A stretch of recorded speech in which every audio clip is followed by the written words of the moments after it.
ce matin a été relevé plusieurs pages d'un rapport classifié secret défense sur la menace que représentent les frères musulmans pour la France. Mais on a l'impression quand même que c'est des choses qu'on entend depuis plusieurs années. Il y a plusieurs universitaires qui nous ont avertis sur les dangers des frères musulmans, sur leur technique d'entrisme. Qu'est-ce que ce rapport apporte de nouveau dans la lutte contre l'entrise islamiste de ces frères musulmans ? Écoutez, je pense que ça apporte une prise de conscience. Alors, vous me direz, il est grand temps. Effectivement, il y a eu énormément d'alertes depuis de longues années. Beaucoup de personnes, beaucoup de chercheurs, d'universitaires et de politiques aussi qui ont alerté parce que l'entrisme des frères musulmans, c'est un process qui s'inscrit sur du long terme. C'est un process qui a d'ailleurs commencé il y a 70 ans. C'est dans le rapport. Hassan al-Banna a parfaitement écrit ce qu'il convenait de faire et donc c'est quelque chose qu'on connaît depuis longtemps, mais ce rapport, en ayant été déclassifié, c'est un rapport, je vous le rappelle, qui a été commandé sous le gouvernement de Gabriel Attal et donc il a fallu 1 an pour qu'il soit rendu, mais ce rapport, en étant déclassifié, donne un signal qui, à mon sens, est un signal positif par rapport à cette prise de conscience nécessaire. Est-ce que vous pensez qu'il y a une vraie volonté d'alerter l'opinion publique française en publiant aujourd'hui et en déclassifiant ce rapport ? Oui, sans doute une volonté d'alerter et une volonté de dire on va, en tout cas, il faut prendre des mesures. Alors, notre groupe politique PR, sous la hullette de Gabriel Attal, vient de se positionner très clairement pour l'interdiction du voile pour les mineurs de moins de 15 ans.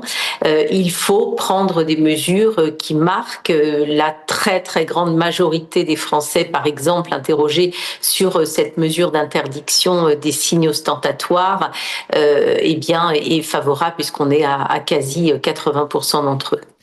Sur un plan plus personnel, vous aviez été missionné pour une mission flash sur la radicalisation dans le sport. Ce rapport pointe l'entrisme dans les clubs de sport, dans les clubs de football, dans les clubs de basket, dans les clubs de boxe. Et c'était une mission flash qui avait suscité une vive polémique et des réactions très très violentes à votre égard. Est-ce que aujourd'hui, vous avez le sentiment qu'avec ce rapport, c'est une avalisation de votre travail et de l'alerte que vous poussiez déjà il y a 1 mois ?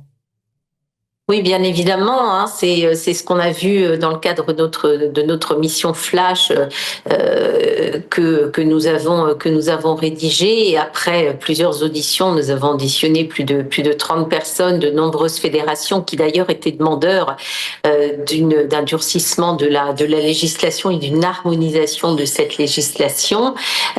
Bien sûr que c'est ce que nous avons alerté, c'est exactement l'objet même de notre mission, parce que ce frérisme-là, il a pour objectif d'infiltrer notre société, pour instaurer la charia, c'est-à-dire soumettre la société à des normes islamistes qui sont contraires à nos valeurs, qui sont contraires à notre République, et ça prend notamment forme, alors dans l'éducation nationale, mais aussi dans le sport, et c'est Hassan al-Banna, qui est fondateur des Frères musulmans, qui l'a bien écrit noir sur blanc, nos moyens qui seront les moyens que l'on déploiera seront des moyens notamment au travers le sport.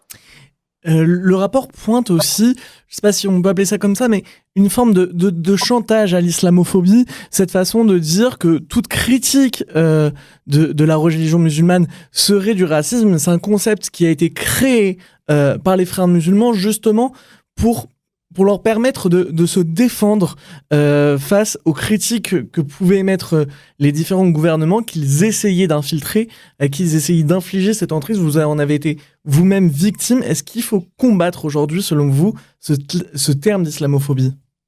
Bien sûr, parce que c'est un terme qui a été remis à l'ordre du jour au moment de la fatwa sur Salman Rushdie.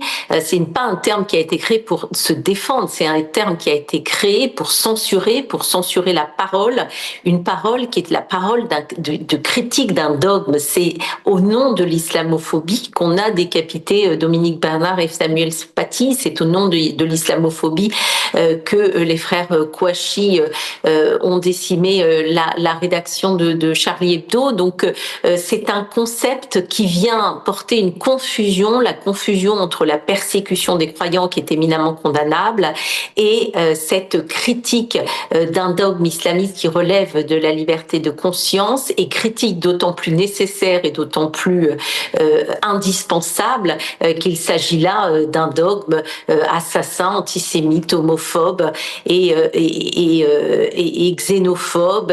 Et donc, bien sûr que nous devons continuer à critiquer et jamais faire de confusion avec le terme de racisme anti-musulman, que nous continuons évidemment, racisme en question, que nous devons continuer à combattre. Et c'est un terme aussi qui vient essentialiser l'ensemble des musulmans en faisant croire que cet ensemble des musulmans serait favorable à ce dogme islamiste politique. C'est un dogme politique, ce qui est donc cette essentialisation est dangereuse et est une absurdité. Merci beaucoup Caroline, à très bientôt. Merci à vous, à bientôt.